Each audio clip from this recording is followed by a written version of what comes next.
All right. Okay. While we were talking, I was just kind of trying to get stuff arranged in my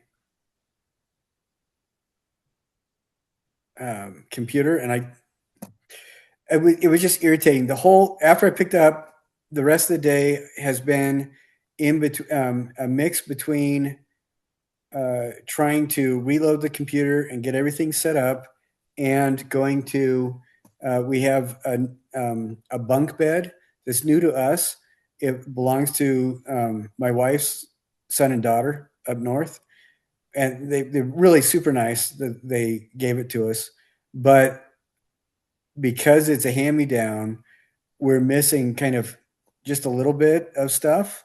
And I don't know if you guys, my daughters did this. I did this when I was a kid. You take something apart, you put it back together, and if you only have a handful of stuff left over, it's a win. You guys ever do that?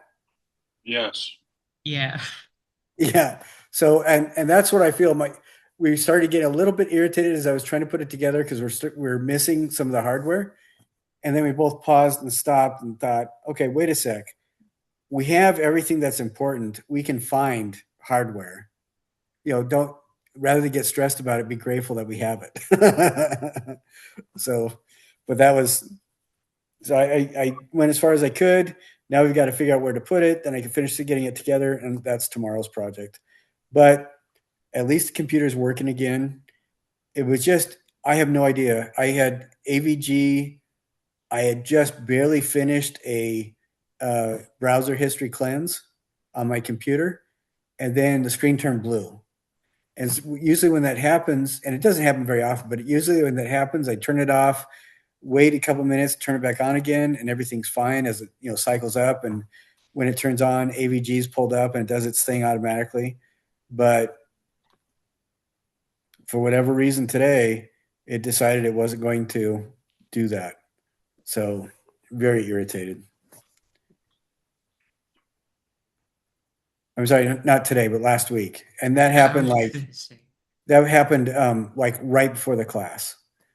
No, it happened 2.5 hours before the class because from 3 o'clock on, I was trying desperately to get the computer working again, and when I couldn't, that's when I emailed everybody. And I think in the email I thought I had explained everything, but Zach reminded me I just said Zoom was down. Yeah, it was a lot more than just Zoom. It was everything. So I also have two new webcams and a set of speakers and stuff like that. They seem to work, but if I join a meeting on Zoom, everything's fine. But if I initiate a meeting, none of it works. My computer won't recognize any of it. So if you guys have any wisdom, if you know any 12-year-olds that can help me get the system together, just reach out and let me know. So my trusty handy dandy laptop is the thing that has everything already on it.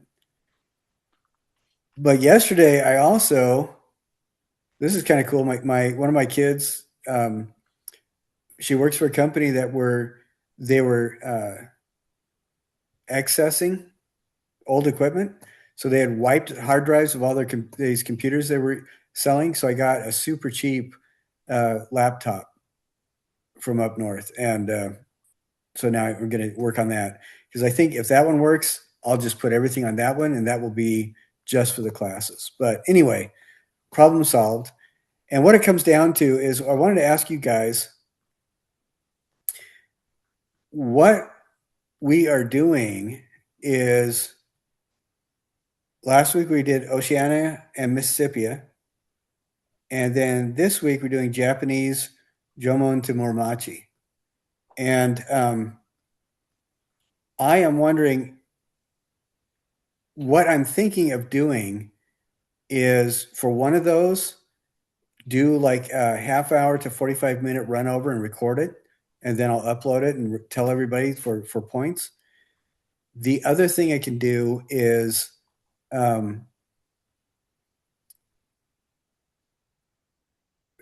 do for the attendance, just have people write in and say, tell me 5 things you really liked about the module.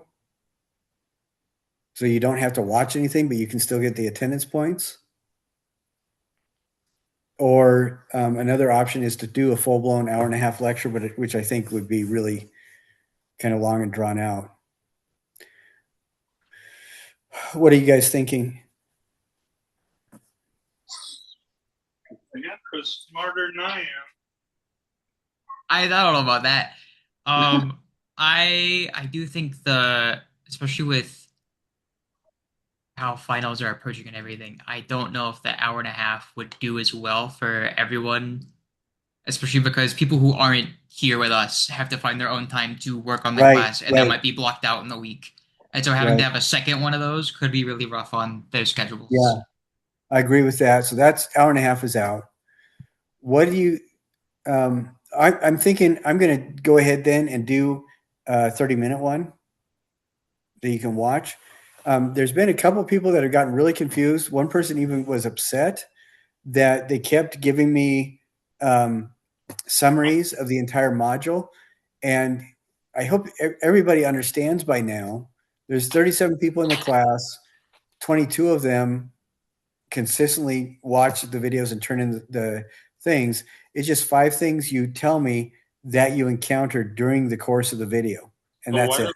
why don't we just why don't we do that one like we always do? That one seems pretty easy if you take notes. Okay, because then I'll do like a 30-minute video, and you just submit 5 things that you learned, and that or 5 things from the video, and that'll be it.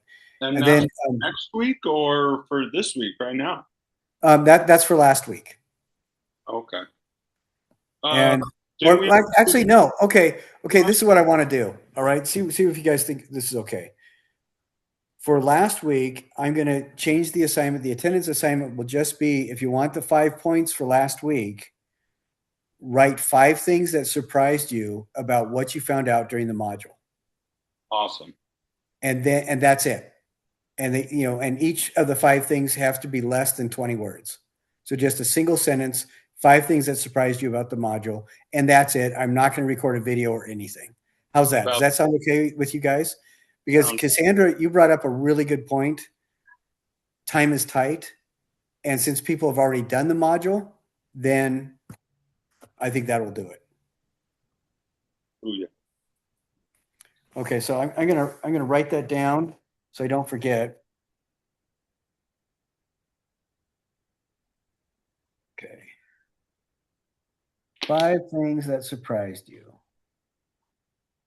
And I'm going to briefly summarize last week's stuff, but I won't go over it a lot because Zach, you showed me your notes. You guys went over it already, but I'm just going to briefly summarize it. Is that okay with you guys? We're going to spend like Mhm. 10 or 15 minutes on it, and that's it. Sounds good to me. Okay. And for attendance for last week, I will update the attendance thing, and it will just say write down 5 things that surprised you about the module. Each of the 5 things must be written in less than 20 words. Okay. Does that sound good? Yes. All right. Okay. We are going to do a screen share right now.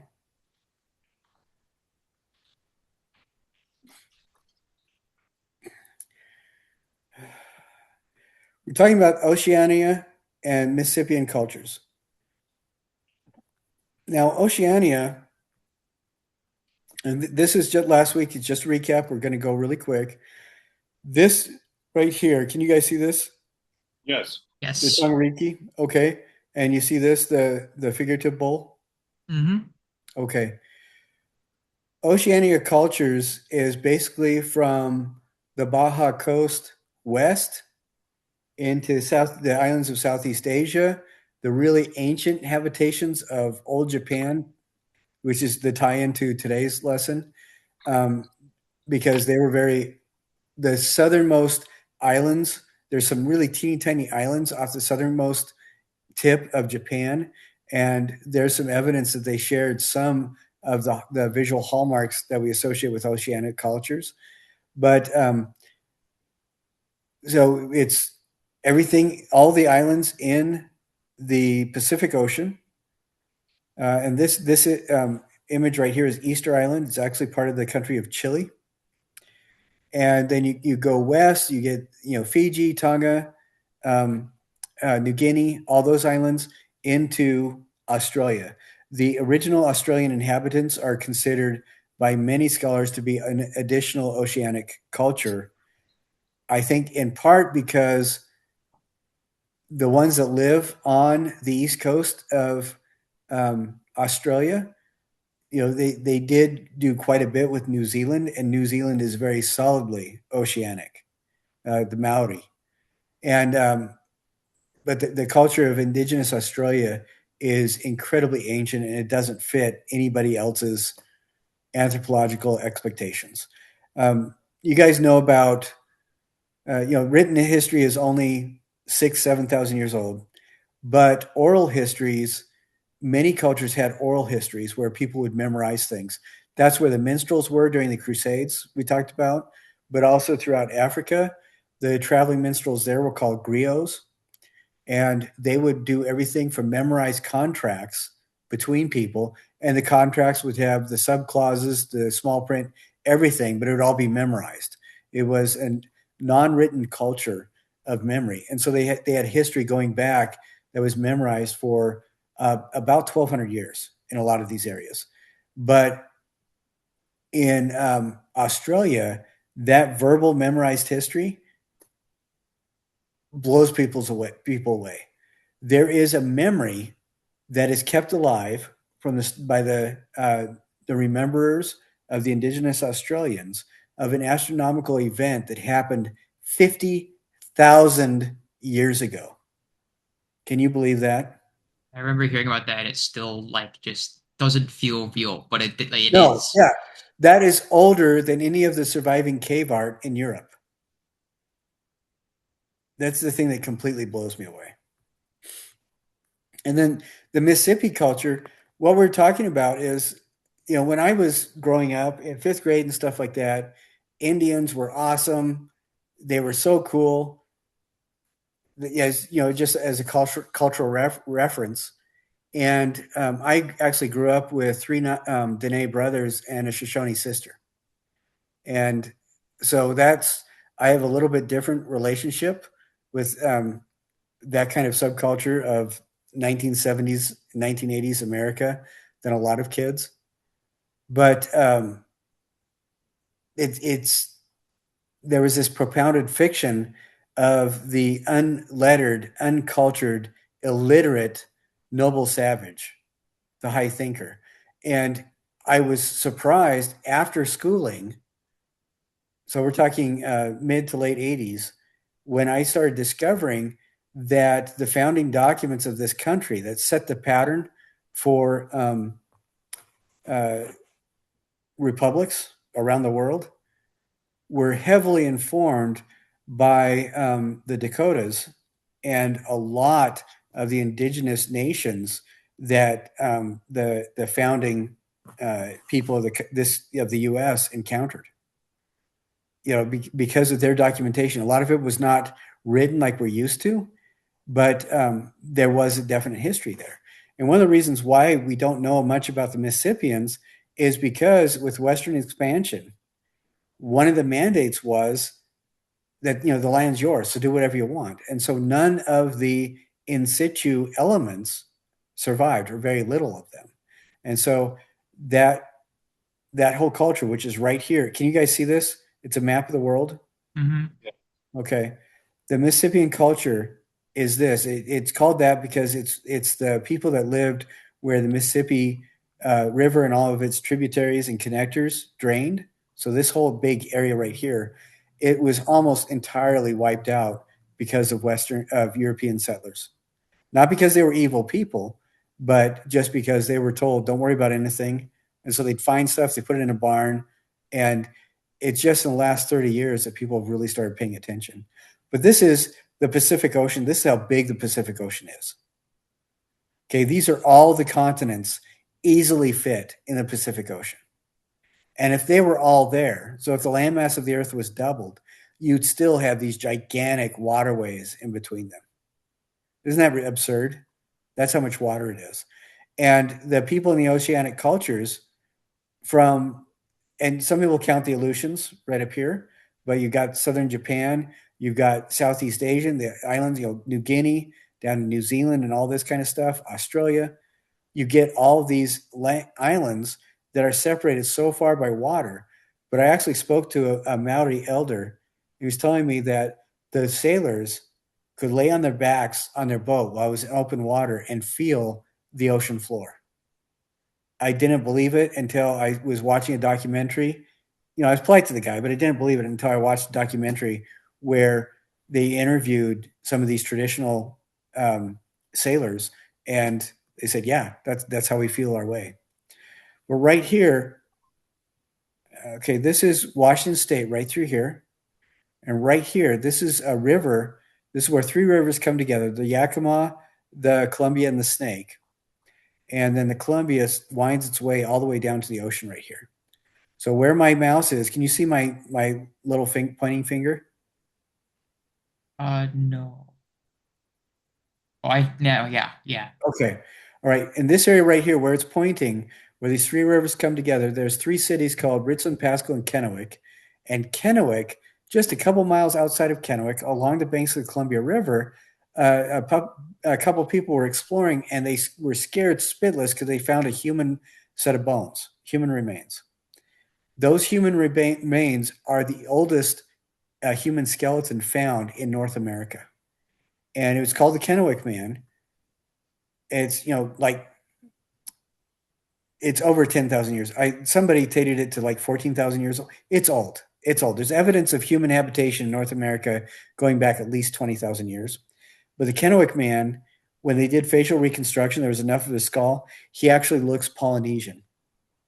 So there's evidence that people from this part of the world may have started colonizing or at least visiting here that long ago. There's evidence of ancient Japanese, the Jomon Japanese, coming to this part of California too. So, and then also down here, just to freak you guys out a little bit. So, but so I talk a little bit about this. I want you to go through, watch it, go to these links, learn about them as much as you can. The oceanic cultures, they do share some things, but it's more sharing a worldview and not the visual elements of their art. There are some things that are shared, not an awful lot visually. And, just some very cool stuff that we can talk about. So stop me in the hall and we'll talk. One takeaway, though, is the manliest of men. I mean, these are the warriors, the really tough Beowulfs of the cultures. A lot of these island cultures would make these feathered capes. And they wouldn't kill the birds most of the time. They would catch them, harvest feathers from them, and let them go and continue living. So they wouldn't take all the feathers, they would take some. But these are feathered capes, feathered outfits, and ceremonial armor made out of feathers. So this is another case where the manliest of men wore feather dresses, which I think is pretty awesome. Then you got tapa cloth. You got a lot of really awesome stuff. So very, very cool stuff. That's a quick recap. Now, Mississippian culture. Can you guys see this? Yes. Okay. Okay, we got Florida down here, and we've got the Mississippi, and you can see Mississippi River, but all the other rivers that flow into it too. And this is a huge plain. Appalachians are on the far right of this, and then you go all the way over to where it starts raising. The hills start raising in altitude, but you have the Texas is over here, Oklahoma and stuff on the left, Arkansas, all the way to Florida on the right, the Carolinas, and then you go up north and you all go all the way up into Michigan and Illinois are part of these. And so stories like when Abraham Lincoln, when he was a kid, he found a cave that had giants in it that had red hair. That was a story that was actually substantiated by journal entries from one of his friends growing up, that they actually did see that. What's interesting is that because all this was settled so quickly with very little regard for the people that were already living there, and with no thought to anything other than getting European descendants to tame this land. So with the intent of being able to move people and goods across it, ultimately. With that being done, there is very little that remains of actual evidence of the people that lived here. Some of the things that are really sad is when Lewis and Clark, when they were sent out west to start mapping, when they came across a lot of this stuff, they would document it. And I think it was Lewis that supposedly committed suicide by shooting himself in the stomach or in the chest and then in his head. I'm not kidding. He supposedly, it was ruled a suicide because he shot himself in the head and in his chest, which I don't understand. But when somebody finally got into his room, they found that over 50 of his journal pages were torn out, and they think a lot of those contained drawings and stuff that he had done. But among them were maps that he had made of the mounds that were found up in this area that farmers just went through and leveled. And what's fascinating about those mounds is there's enough evidence to show if these things were not just mind dreams of Lewis and Clark and actually existed there. There were mounds that looked like menorah, the Hebrew menorah, and there's even found right over here the Smithsonian has in its possession a piece of European stone etched with Aramaic from the 2nd century that was found right here.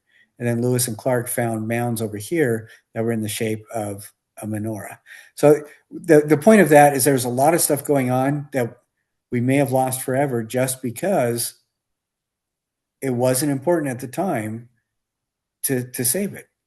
It was felt, the colonizers, the government felt that it was more important to get people out of the cities and control crime that way and getting them to push west and start settling everything than it was to show any respect for the history of the people that had already put down roots. Now, one of the towns is a place called Cahokia. I'll mention that.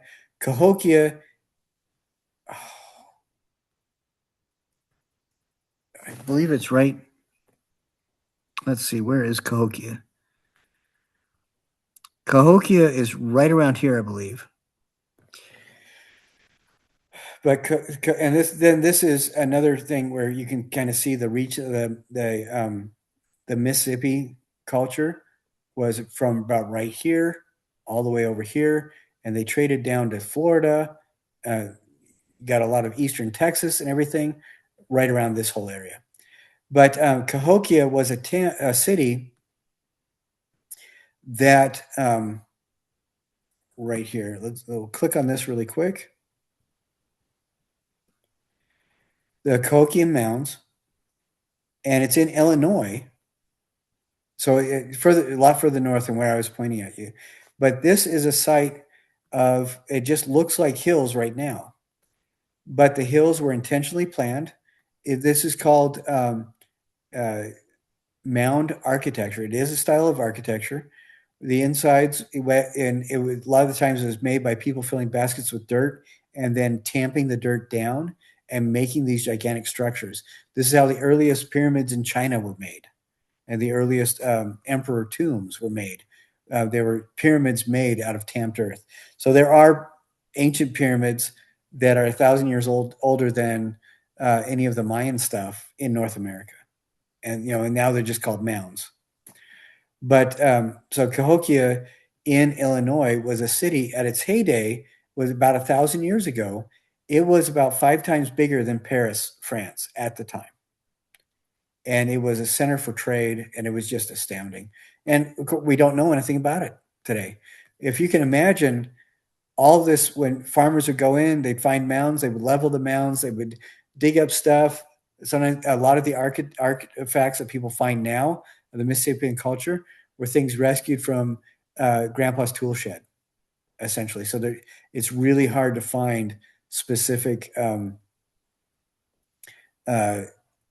documented placement. But I want to just share some of this stuff with you. And I'm not going to give you a lot of context because you guys already went through this stuff, but there's some really interesting things that from these cultures. So, um, Zach, when you were going through that module, what was the single most surprising thing for you?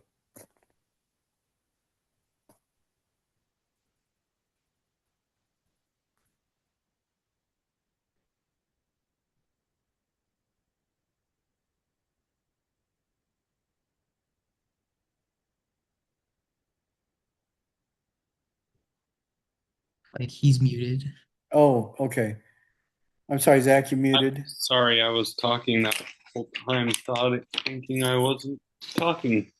I really liked the Maui in New Zealand, the big sculptures, the at Ranaraku.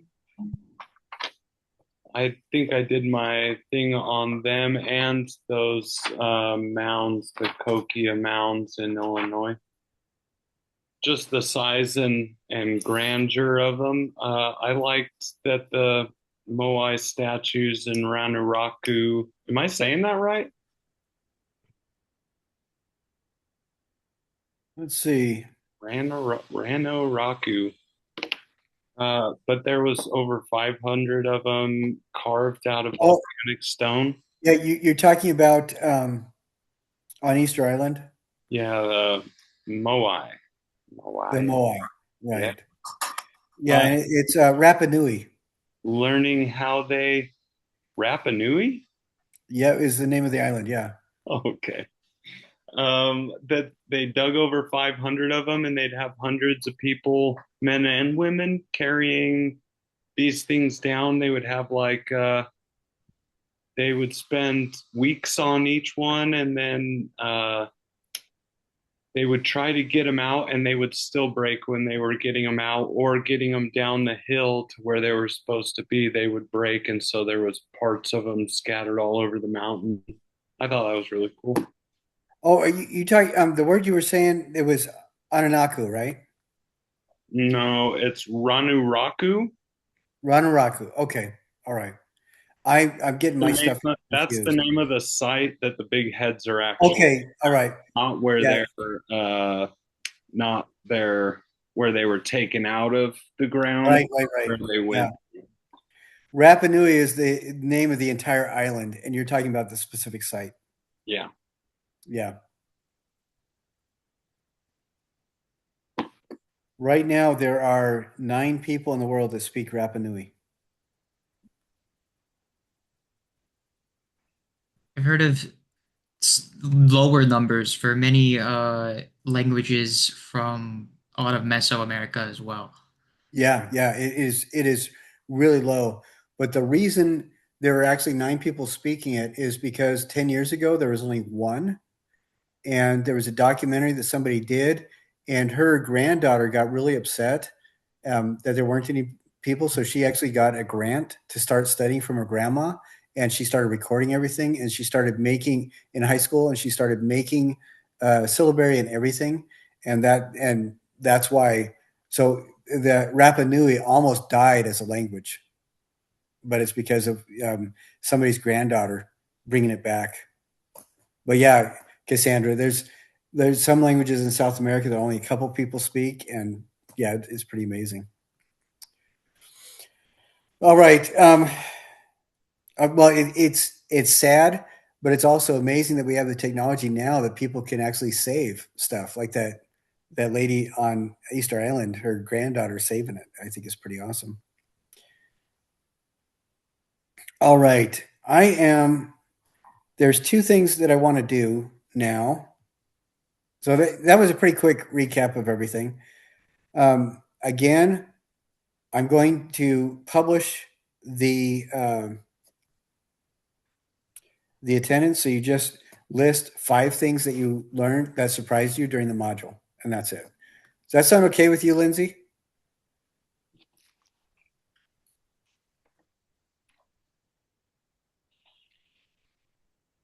Lindsay's muted as well. Oh, Oh, wait. okay. Lindsay talked in chat. Oh, Lindsay's in chat. Yeah, she says yes. It sounds good. I don't know why it's not working. Okay, I won't call you out then, Lindsay, or put you on the spot. Okay, there are two things that I want to get through, and I'll do one really quick, I think, and I'll spend more time with it. What I may be doing over Thanksgiving is I think that is when I will do a video where I'll just go through the AI things that people sent in so you can watch them at some point. And it will be one of those things where if you want the attendance points, you can get them and it'll be extra credit, but you're not going to be held accountable for them if you don't watch it. So it'll be an extra credit thing over the Thanksgiving break. With the AI Enhanced Discovery Project, I wasn't able to grade anything because had no access to my computer. And today, after I set things up, I started looking, and most of the stuff that people turned in looked really good. The only issue that I noticed is a couple people did things that were outside the scope of this class, everything up to 1350. And so they may have to redo that, or if they're taking the 2720 class, submit it there. But I want to go over that really quick and then talk about one of my favorite cultures actually I've enjoyed all of them, but then we'll talk about Japan. And even though it is outside of the scope of our class, if you guys want to do another extra credit thing, watch 3 episodes of Blue Eye Samurai and critique it using the 4 tools of artistic critique. And you can do it either as a video or write it and submit it written. And I'll give you extra credit in the class as well. Oh, you're gonna have to make me watch that amazing show a second time? Oh no, what will I do? Oh yeah, it's terrible. It's miserable. Okay, so first we're just going to, one thing I did notice that I'm concerned about is most people, when they submit the AI enhanced project, they're also remembering to submit it on the class discussion. If you haven't, that's another 5 points that are easy to get. Just go back and submit it. Okay, so I'm going to share my screen now.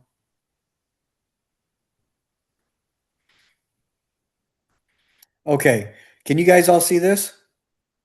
Yes. Yes. Okay, so these were the 5 visual images. I love how some of these are laid out beautifully. I really like how this is laid out. So this is clearly stated. The art period is ancient Rome, and these were 5 images. I love them because they are not all of like portraits of emperors. You know, they're very different, but they are all figural sculpture. So I really like that. And then this is, the person, Jody described the kind of figure that they wanted to be done in this style, referencing those things.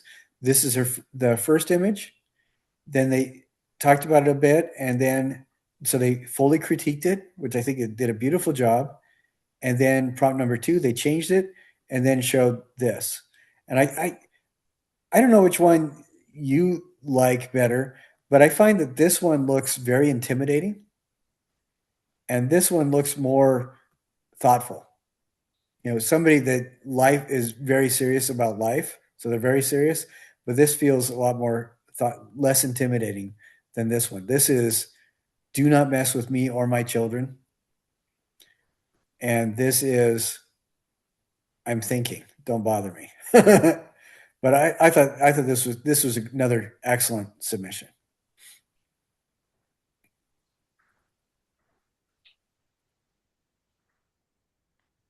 Then this person, they picked 5 things from ancient Greece that were very different. So 2 examples of architecture, 3 of figural sculpture, and then this is the image that they generated. This is another really great example. And what I'm saying is that people are really taking it seriously as they are critiquing their object. They're finding things that they see there's a direct relevance of all 5 images that they're they're putting together. And then, and I love this. So the prompt is create a Gothic manuscript of an alien arrival. And I think this is just beautiful. And I love that where you have Jesus and the Marys, right there, and the aliens. I When people are having this kind of fun, I think it's great. And then they did excellent on the critique. Mine involved aliens as well. What's that? Wonder how many of them involved aliens. That's what mine was about too. That's awesome. I love it when you guys take this, do the assignment seriously, but don't take the subject matter seriously. You allow your humor to come in. And this is another really good one where they have 5 really good images. And I love seeing this because you guys are really paying attention to how these images come together. And then, doing a prompt, getting an image from the prompt, reworking it, and having it turn out a little bit better. This I love the background and stuff like that. I think it's really interesting, and it's just really fascinating what the image generator comes up with.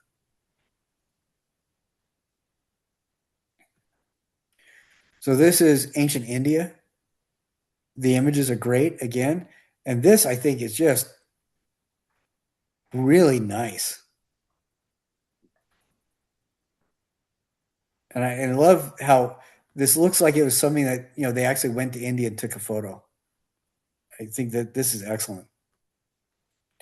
But what I'm seeing as I'm going through and reading your critiques is you guys are really paying attention to what you're looking at. Nobody has, that I've seen, people haven't, this one, the picture didn't show up. People have not been letting the AI do all the work for them. They're very specific in the images that they've pulled and stuff and put together. And then they're very articulate when they critique the image. So I think these are great. And they need to all be in the discussion. Oh, I love this one. Stone art. And it looks like it's specifically from Australia.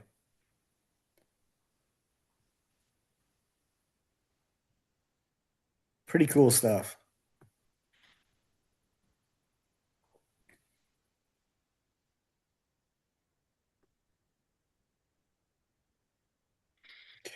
So people who haven't done this yet, pay attention to how folks have laid out their submission, because I think they're doing a really good job.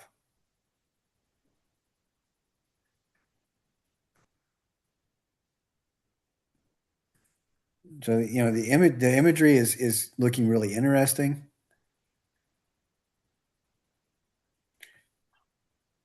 Now, even though several people have done like Egyptian art, none of the Egyptian artists are the same. They're all completely different.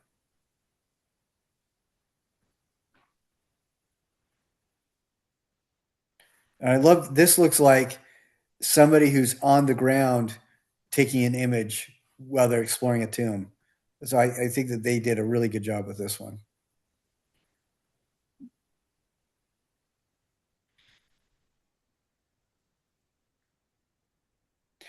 This doesn't make a lot of sense to me because this is a lot more contemporary.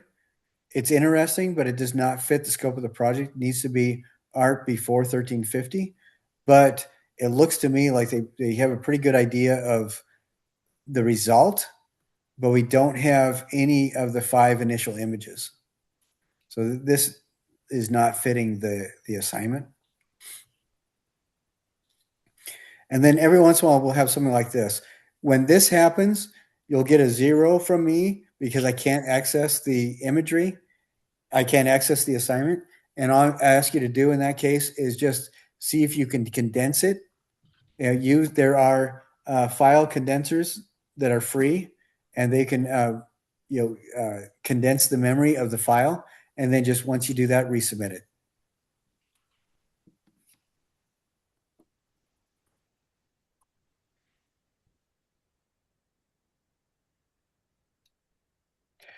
This I thought was really good too. So this person picked 5 images that are very similar. They're all very easily identifiable knock.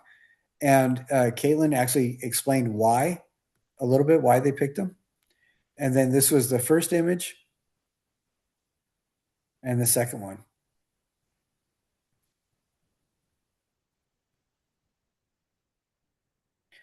Then Lindsay, the video.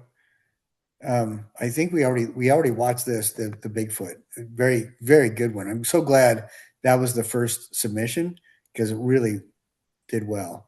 And then this one, 5 of the Byzantine style images,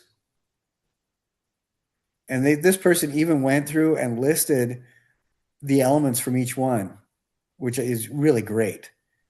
And what they wanted to do is there is a historical tradition of these kinds of pins or badges that pilgrims and knights would wear. Sometimes you did certain things, and these badges you'd wear that that meant that you went on pilgrimage to different areas, or you did um, a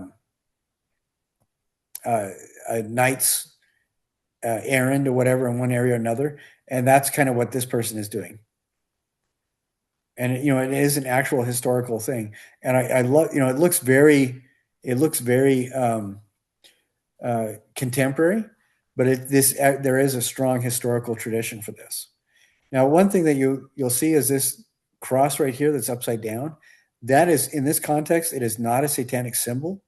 I think it was actually St. Peter who he was going to be crucified, and he required them, or he requested that they crucify him upside down because he was not worthy of being crucified in the same way as his master.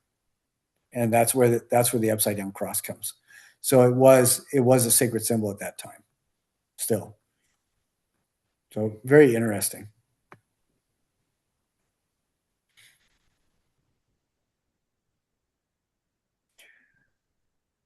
So these are Sumerian tablets, and then you get this kind of a thing. That's awesome. Okay, Zach, you channeled Ancient Aliens and Anunnaki pretty well. I had a lot more fun. I was glad that it made something cool instead of not. I don't know Yeah, if it's cool or not that AI made it. I just thought it was funny and fun. but this turned out very cool. Nicely done. And these images look almost like the Harappan type script that we saw that I nobody's had been able to translate. initially I had a bunch of AI images that were of uh the Aztec. They say he's not an astronaut, but he's like in the little box. And Yeah, Hannah Bakal. a Yep. lot of them were already AI generated. I had a big Sumerian thing, and then it said from the actual, when I read the assignment better, it said from our thing. So I grabbed those first 5, but then used my words to kind of describe what I wanted out of it. Oh, okay, cool. Yeah, this is fun. I love stuff like that. Great job.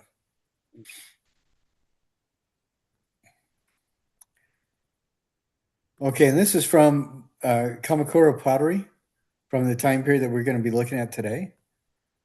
And then the AI. This is beautiful. This is really nicely done.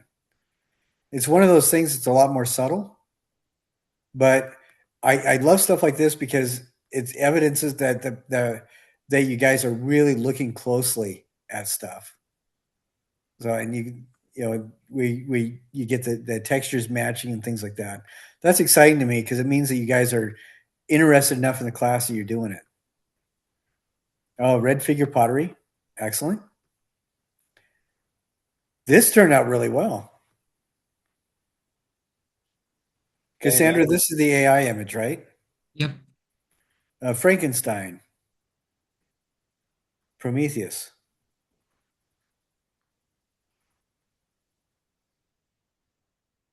Very cool.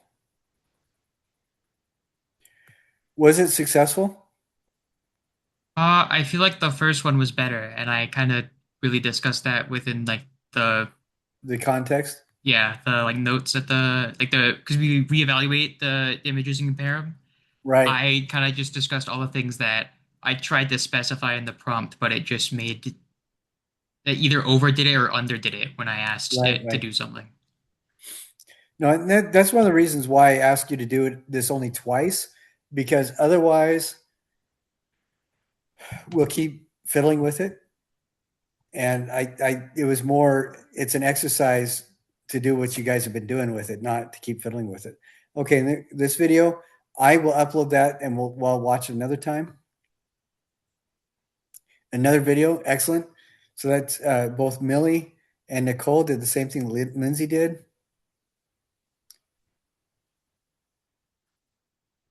Oh, okay. And this is one that isn't going to work because this is Cubist. And our class is before 1350. So this is really very, very nicely done, but it's not going to work for this class.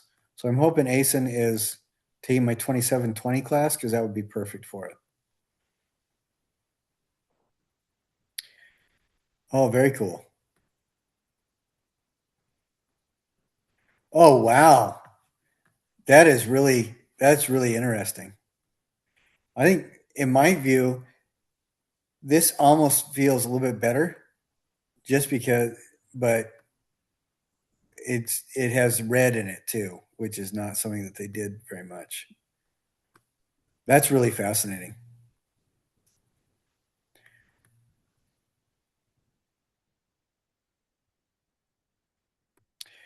This looks really good. The only thing that I'd be concerned about is it looks like it does need to have the the reflection, the 4-part reflection added in. But other than that, this is great. All right.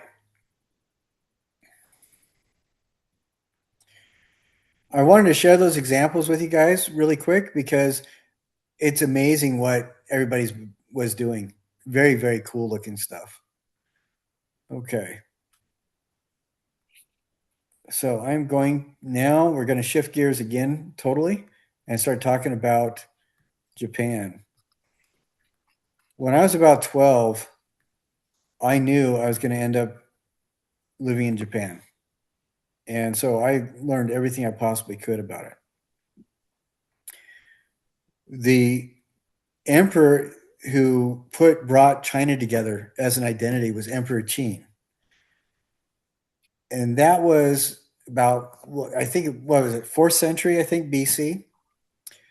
About 500, 600 years later in Japan, the individual who did that.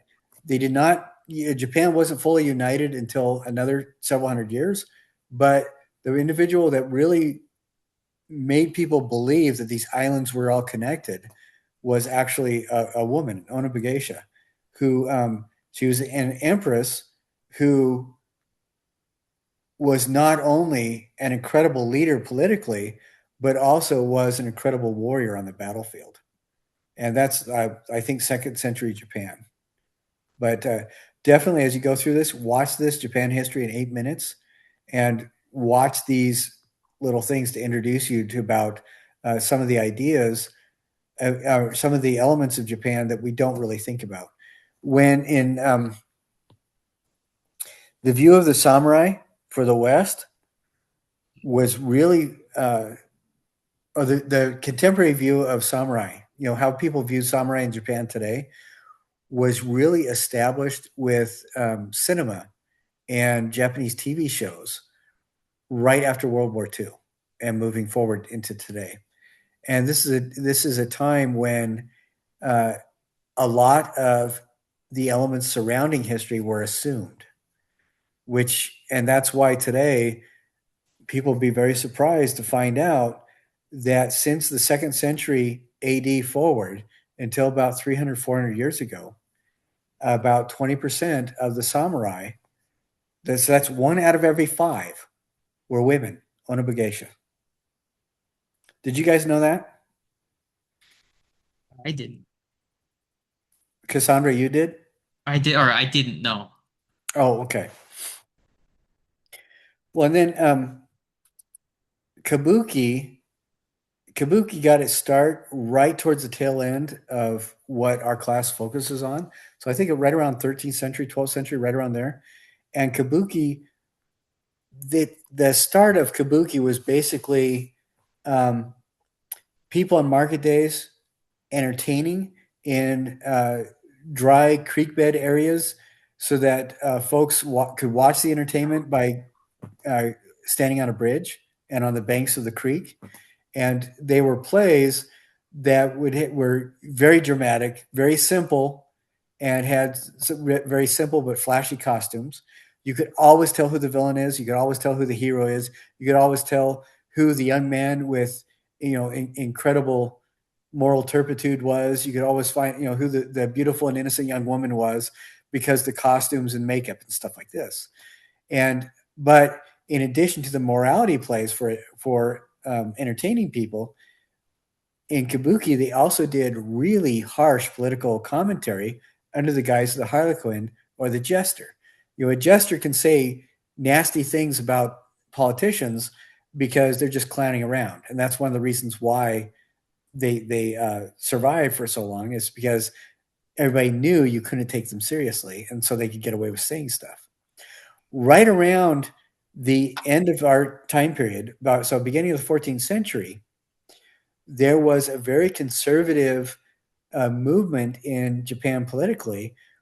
And one of the things that they started telling everybody is that all the women in these traveling kabuki troops were prostitutes. And so they didn't want any women actors in kabuki. And so, about the same time, you get, well, actually, yeah, about 100 years later, you get the same thing going on over in England with the actor troops there. And so in both places, all the actors had to be male. Well, so you get men, and you still have the same kind of roles.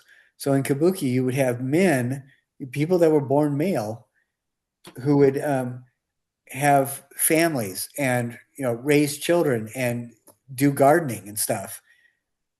But then when they got on stage, they would transform into a woman. And there's today one of the some of the most famous kabuki performers are men that are very much men in their private life, for the stereotypical associations sociologically with what being a man means in society. But when they get on the stage, they transform into a woman. And what was interesting is about this time period, there was a third gender that grew out of this kabuki culture, where it was men that had been paying attention so closely to how women behaved in their society that I'm sorry, people that were born male were paying so close attention to women, ladies, how women function in society, how they were quote unquote supposed to behave, that this third gender, the onagata, they became, or they presented as more female than people that were born women. And they were hired, the onagata were hired by samurai and shogun and landowners and lords to train their wives, concubines, and daughters to behave more womanly than anybody else, because they were such experts at observation. So very interesting stuff. Watch about that. And then we're also right around the 11th, 12th century too, as books become more prolific in Japan among lower income populations. There is a genre. Have you heard the word yokai? Yes, I feel like it's similar to like a demon in our like Right, culture. right, exactly. Or genie, the jinn kind of thing. But yeah, yokai are supernatural beings, and they're everything from hungry ghosts to haunters of forest paths to disgruntled people that survive, death, the passage of death, to enact vengeance on people that they assume were hurting them.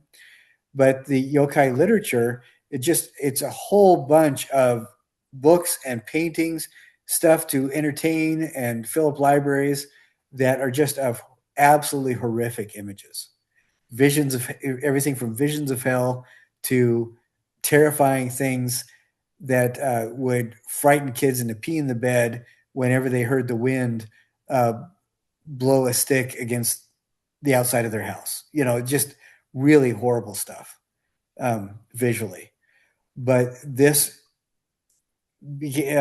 popular resurgence of this has come back since about the early 80s with contemporary Japanese horror movies and horror TV shows. So just very interesting stuff. Anyway, all that is really fascinating. But what we're going to be talking about specifically is these cultures, Jomon, all the way through Muromachi. Most of these are named after either a ruling family or an area. Jomon is the only one that's not. It's called coiled rope because of what was made. And we'll look at a picture of one of the pots, but definitely watch this video. And these, again, as with everything else, these dates are approximate. But the Jomon culture, what's interesting about them is that they're clay and stonework that survives.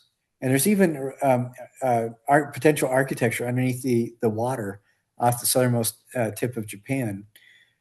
But what's interesting is that from this time period, from about 10,600 to about 300 BC, it doesn't visually change all that much. The ideas of innovation and stuff like that didn't survive. The things that survive are stuff that looks very homogeneous, which I think is really interesting. Anyway, and then the Empress, she lived towards the tail end of the Yayoi, so about 2nd, 3rd century AD, which is also about the time that London was founded. So look at this guy right here. Oh, I'm starting. Yeah, okay. Can everybody see this dude? Yes. Okay. Now this is a Dogu sculpture. Dogu is basically a little clay person, essentially. But what's fun about this is that it's obvious to me that these were not intended to be merely functional. It looks like to me that they were intended an avenue for the artist to kind of have fun a little bit, but also for the family who owned it to get something or to commission something that was unique to them. And you see these shapes right here. It looks almost like a coil attached to the top, or you get this kind of thing right here where it looks like a heavy cloth pattern was pressed into the clay. You get these things that look almost like raised fingerprint kind of ridges. All of these elements combined made somebody think of ideas of coiled rope, where either the clay was made to look like a rope, or elements of what you think texturally and visually a rope needs to look and feel like a rope are either pressed into the clay or the clay is shaped to mimic them. And the word for that in Japan or Japanese is Jomon. So that it refers to the texture of the pottery. And this video is a really excellent one. It shows several different things, and you'll notice that some of it looks like some of the really ancient, or it reminds me a little bit of the ancient pots that we found among the earlier dynasties in China. I don't know how much relationship there is there, because a lot of this stuff, a lot of people who made this probably never went over to mainland China to talk with them, and those artists probably never went over to Japan.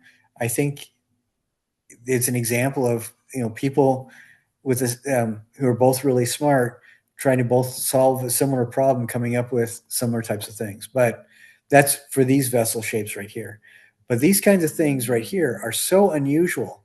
The Jomon style figurative elements, these sculptures are so unusual that there isn't really a parallel for these any more recently than about 35,000 years ago. And even then, the really old Venus sculptures that we looked at in our first module, they look like a really simplified version of this kind of thing. So it just interesting to me how unusual these shapes are. And I think that's one of the reasons why they're called spacemen and they show up in those ancient alien programs, because they are so freakishly weird. And I included several different things where we see, like in Smart History, we they talk about this quite a bit, and we can see some of these figures. So definitely read that and look at that. And these links that I gave you, um, a lot of them even either have lots of photos, a little writing, or a couple photos and a lot of writing. But in any case, they're only like a page or two long. And these are more examples of the Jomon style sculptural text visual work. Now, this is what I was. Do you guys know what I'm referencing when I look at a vessel like this? I'm thinking about a particular period in the Chinese history where they would make clay vessels like this, and then even figures based on this kind of form to bury with people. Do you guys remember that from about 2 months ago? Yeah, hmm, I'm staring at it and trying to remember. Like the only image that like quickly comes to my brain about like a lot of that was the like mummy wrapped in jade, and Yeah. like there are very tiny things that look similar to that, but I know that's one small piece of that culture. That's the only thing popping in my head for currently. Well, and I'm just looking up something right now.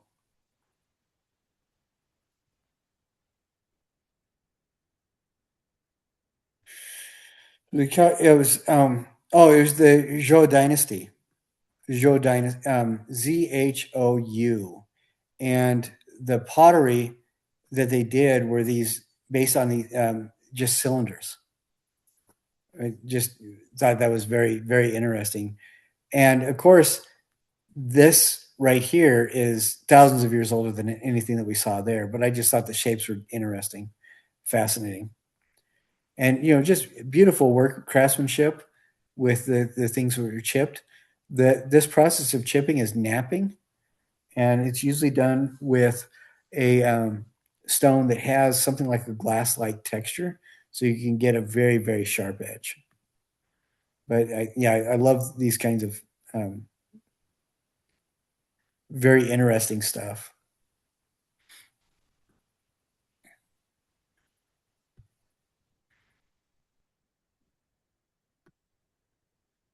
Okay, so definitely watch these things. It looks like now when you see something like this, um, if it's not coming up or whatever, a lot of the times you can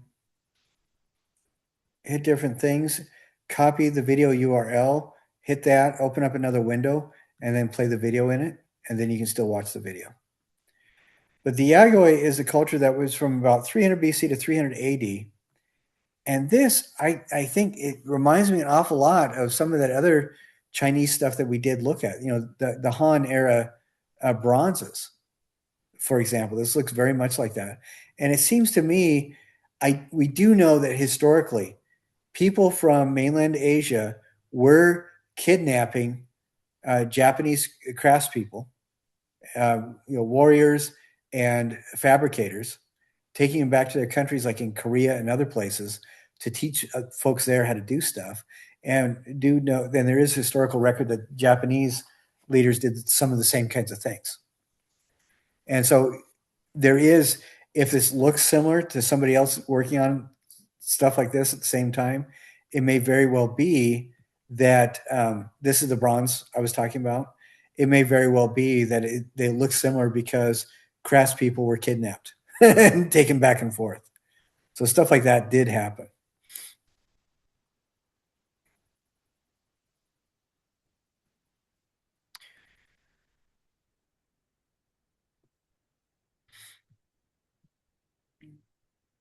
Oh, there we go. So you see some of the same kind of pots, and then that bronze again. Really pretty amazing work. So this is over 2,000 years old kind of stuff. And that period, the Yagoi period, is the time period that um, people started seeing themselves as Japanese, even though the country was not unified for another um, several hundred years. Now, the Yagoi, this is where a lot, and again, this is a private video, but the Yagoi, this is where a lot of the visual language that we think of, no, I'm sorry, I already talked about the Yagoi. I'm sorry, Kofun. A lot of the Kofun, that time period is where we get a lot of the initial visual language of Japan. And it seems like a lot of later stuff kind of depends on this a bit. And people are trying to, it feels to me like during the Kofun period, this is where folk artists in Japan really started kind of working towards a collective culturally Japanese visual language. And so, you start getting helmets that look like they are good enough and strong enough that 1,000 years later, samurai are still referencing them, or outfits that 1,000 years later, people are still referencing. So it's, which I think is really fascinating. And now with the Kofun also regarding architecture, this is where we get the unique Japanese style pyramid. These are pyramids. These are the pyramids for the Japanese culture. There are thousands of these throughout the islands, and they come down to basically this shape, which is primarily a pyramid type shape in this round mound attached to one end of it. And it appears that they line up to astronomical events or occurrences in the sky, because they generally seem to be lining up in a similar direction, but over time it's evident that that direction has changed. And that's why I'm thinking that it has to do with astronomical events, because as the Earth tilts on its axis, as it rotates around, you get this 23,000 year cycle, 26,000 year cycle called Hamlet's Mill, that where the Earth actually goes through for about a little bit over 2,000 years each of the zodiac houses, each of the 12 zodiac houses. But anyway, so the lineup is to some sort of astronomical event, but you get a relatively square base that is kind of like the pyramids we're used to, and then a round mound attached at one end. And this is what people were buried in, or other things like that that they think fit pyramid cultures around the world. But because no one is allowed to excavate in these, they're considered to be tombs, and excavation would be incredibly disrespectful. Since no one is allowed to excavate them, nobody knows. And there is some legislation that people have been working on for the last 15 years, using both a combination of LiDAR and subsurface imaging to try to see if they can see underneath the tree canopies. But most of these are made the same way. They have this kind of bell shape, and I think that that's what Kofun means, is one of the words for bell. Then you have a moat, and sometimes you'll have a bank with trees on it, and then a second smaller moat. But nobody disturbs them; they just build around them. And I have a video where it's a flyover in an area that has a lot of these things in them. But during the Kofun period as well, you get a lot of these cylinder shapes that where it seems like everybody was making cup vessels, turning them into people, animals, houses, things like that. But it's essentially the same kind of basic structure. And these are called haniwa.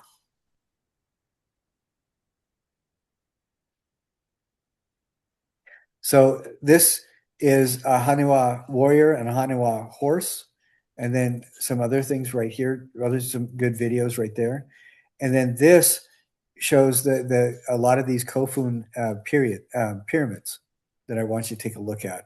Watch that video as well.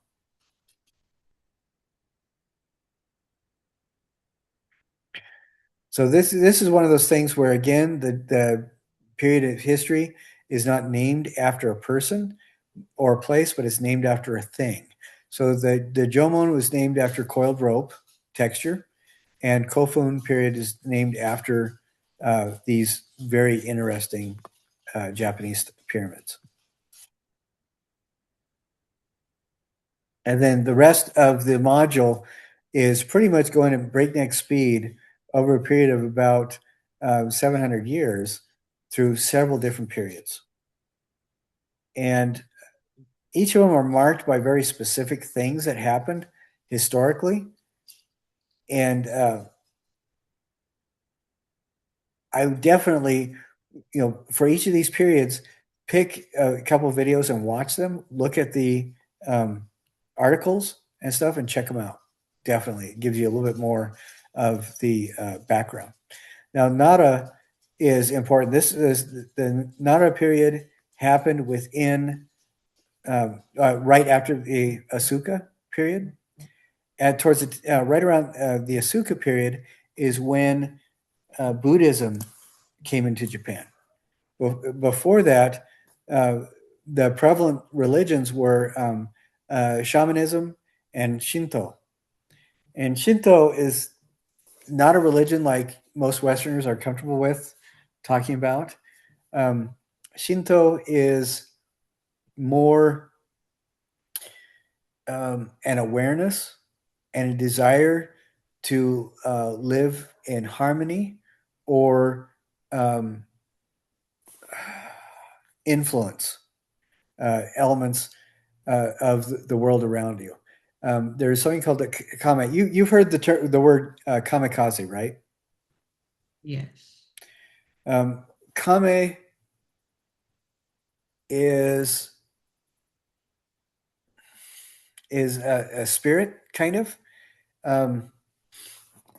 It's more not necessarily corporeal, extramortal ego. Essentially, it's a spirit that is more often than not self-aware, that has more than temporal or more than mortal abilities. It's not necessarily a ghost. Sometimes they may come from that, but it's more like, how many times have you guys gone on a walk through an area and then you turn a corner and you look over a landscape that is just awe-inspiring? We went out to there's a horse run just past Pine Valley, and you go up through this hike, and at the end of the hike you can look all the way up Snow Canyon from one end, and it's an amazing sight. And you get to when you are almost done with the hike, there's all these mounds that you can't hardly see around. You walk around the mounds, and finally when you walk around the last one, you're at the end of Snow Canyon. You can see the whole thing and you're just blown away. Have any of you guys had experiences like that? Definitely have, yeah. Especially Yeah. like in Pine Valley. I spend too much time there. Yeah, Pine Valley is absolutely gorgeous. Well, that kind of experience in Shinto, that experience happens because there's a place spirit, a kame, there that is the encapsulation of that experience. And that kind of extramortal, extratemporal presence or ego is the thing that inspires those feelings of awe. But they aren't all positive. I mean, you can have kame for a particularly nasty garbage site, garbage dump. You could have kame that kind of come to an area and are formed because a site was used as a prison for a long time. You can also have kame come and inspire an area where there are people just like having children's parties.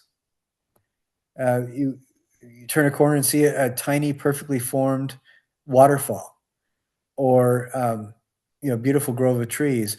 All those kinds of things represent the living space or the dwelling space of a kame. And there's a lot more to the religion than that, but the things that mark the presence of these sites that people recognize over time Uh, there, it's basically it's two vertical posts with a bar across the top that curves up on either end, and they're called torii gates, and they're basically a marker to let you know this is a site where their kami live. And if you are a decent person, you will look to appease, celebrate, and show gratitude towards the positive ones. If you're a nasty person, you won't. And you might even try to get them to do what you want them to do. And so, it's kind of an interesting worldview. But that was it still holds sway in Japan. But right about this time is when people traveling back to Japan from China bring back ideas of um, the Buddha. And there's a story that the Buddha interacted a lot with the yokai, the demons, and the kami of Japan, and his influence was so powerful that many of them chose to follow him and be his friend. Others chose to be an enemy to the Buddha, and then others, usually the most ancient ones, just chose to coexist or ignore him completely. But during this period, especially in Nara, which is a little bit later, uh, one of the rulers wanted to build the largest bronze statue of the Buddha in Japan, and this is the Nara Daibutsu. And it was so big, they needed so much bronze that after buying everything he could, he started making connections with other political leaders, and they were able to outlaw the personal possession of bronze all through the country, which meant that all coinage shifted to things like wood, clay, and coral. And people started working with things like lacquer and paper mache instead of metals when they did sculptural work. So very interesting stuff. And then this shows some of the Japanese Buddhist sculptures, which I think is really interesting, this particular website.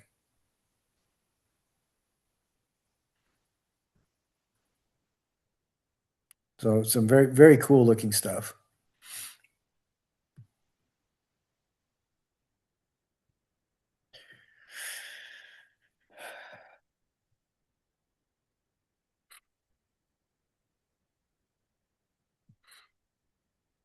And I want you to go through and look at some of this artwork and just get a feel for it. The different things that I have you look at, not necessarily to be. I don't. I'm not looking for you to remember everything exactly, but I want you to get a sense for the overall ideas of what's going on. Now, the Heian period. This is where politically Japan is coalescing as one culture. And this is where we get a lot of the stories about samurai and hopeless battles that become heroes even in defeat, and all these kinds of things, because this is where a lot of politics happened that were rather violent to really connect the islands of Japan together. And this is where we get the really powerful identity of Japanese architecture. And again, the different periods, they each have their own styles, but a lot of what we see today as or view today as being distinctly Japanese came or survived and became what it is because of the Heian period. And here's a good image of when they were doing bronzes. This is kind of a lost wax bronze of the Buddha, but the really big ones that they did, they would cast sections of it and then solder it together. And how many of you guys have ever worked with bronze? Have either of you? Because I taught, while I was at BYU, I taught bronze casting. To melt the bronze, it has to get up to about 2,200 degrees. And it is, by the time it gets to that color or that temperature, it's white. And then you pour it out and it starts shrinking immediately as it cools. And it's still, when it becomes solid, it is still hot enough that if you tripped and fell on it, you'd be literally turned into toast. And for these large sculptures that were cast, they would have to be cast in sections and then welded together. And so convicts of capital crimes, people that were going to be beheaded or hanged, would be put on work details to do this large scale casting because it was not work that you could easily survive. Just yuck. Anyway, so definitely check out these things. This is the Heian period, and one of the earlier examples of that kind of large scale bronze casting came from the Nara period. It's Nara Daibutsu, which is a 40-foot tall, 4-story tall bronze sculpture that used up so much bronze that you were not allowed to own it as a private citizen. That's why the coinage became like wood and clay. And then I talk about this is at this time, after Japan was pretty much coalesced as its own country identity during the Heian period. A lot of the samurai that became really had a lot of work before. Once it was all coalesced, a lot of samurai didn't have an awful lot of things to do. And people theorize that that is one of the reasons why the arts like poetry, tea ceremony, gardening, flower arranging, and calligraphy, these are all very samurai activities, but they were touted, or they were being presented as popular for the samurai in order for them to have something to do instead of causing trouble, since there weren't a lot of battles all the time like they used to be. You still have regional conflicts, which the samurai that wanted to exercise their craft loved. But here's paintings. Some of these are way too new, but a lot of these are. Some of these are going to be paintings, and the earlier stuff is definitely. But after about 1600, which is out of the scope of what we do, a lot of these started becoming prints, and it was different, like wood block prints. So this is actually a wood block print, if you can imagine that. And we get the earlier stuff. This looks like the yokai type paintings. Is many-headed demon dog. And this is a poetry book with a portrait of the poet painted on it. And then outside of the scope of our class, we have this. And I think you might be able to sense a little bit of the influence of Confucian painting from China, maybe a little bit. But if you look at the Japanese painting from the same time period, along with the Confucian painting from China, you will see that when they're side by side, there are obvious differences.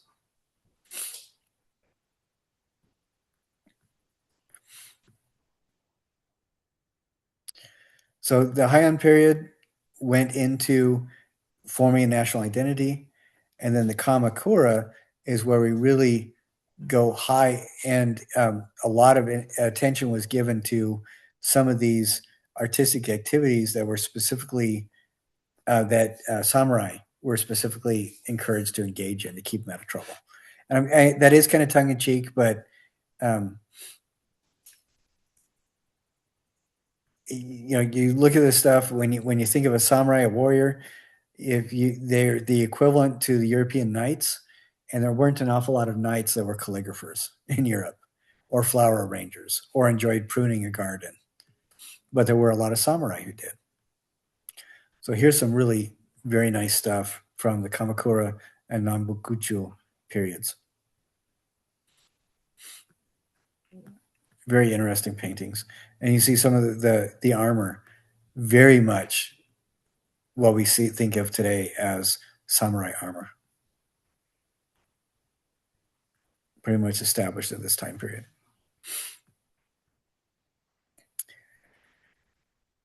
Now, there's a couple things, these videos that I share with you, they have some of the stuff going on to kind of give you an idea of the worldview at the time. A big part that became very popular at this time was something called wabi-sabi. Have you guys heard that word before? Don't think so. I think I've heard of the raku part, but okay, the raku. If you guys want to learn more about that, Shane really knows his stuff. Talk to him. Wabi-sabi is this perspective that really allowed for raku to flourish. wabi-sabi is generally finding enjoyment and peace in the fact that things decay or that things are ephemeral and they don't last. So seeing a beautiful old wind-worn building, or an old cherry tree, or a bonsai plant that somebody's taken care of for years, but it looks natural and aged. Just finding natural beauty and natural patina and stuff. And raku is where you, after firing a pot, you put it in goat dung and paper and wood shavings, and as part of the cooling process, it burns that material and it fundamentally changes how the clay looks. But it's all this stuff that it changes or very organically, and it has a very worn ancient look, but it's a beautiful example of the wabi-sabi aesthetic. So definitely go through that. And Muromachi, this is a time period where the biggest thing that the samurais had to do was basically be bodyguards, and then also like Seven Samurai takes place in this period. It's where the Seven Samurai don't have anything better to do rather than give their lives to protect the village against a group of 100 bandits. That's Armaki's movie Seven Samurai, that also the Magnificent Seven was based on. It comes from this time period. So definitely check out these videos that talk about it quite a bit. And then talk about this is sword work, which is very definitely samurai, but ikebana, which is flower arranging, I think that would really surprise people, that you couldn't be a true samurai without knowing how to arrange flowers correctly. And then just a few hundred years later, we have Godzilla. So definitely watch this. So for the scope of this class, all this art up to 1350 is fair game, plus any of the Toho Studios Godzilla monsters. And I know that is way outside of the scope of this class, but I thought I'd put it in just because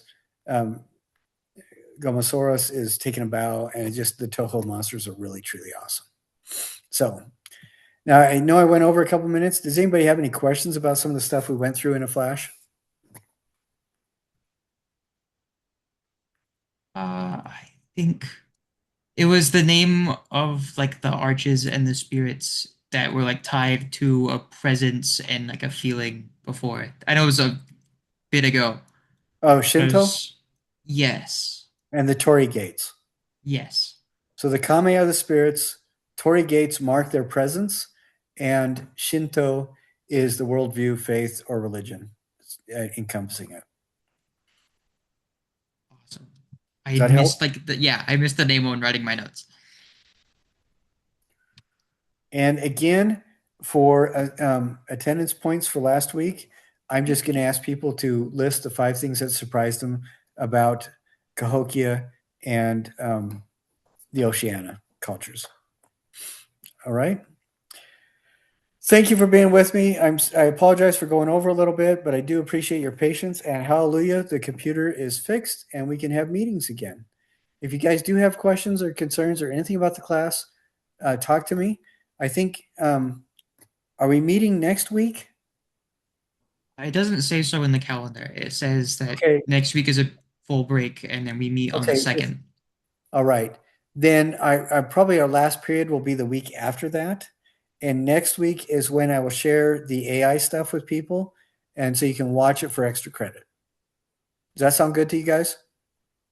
Awesome. Thank you so much. All right. All right, guys. Thank you. I love what you guys are turning out. And thank you so much for being with me tonight. Thank you. You guys have a good week, good weekend, and take care of yourselves and behave yourselves during Thanksgiving break, please. All right. We'll see you guys. Good night. Take care.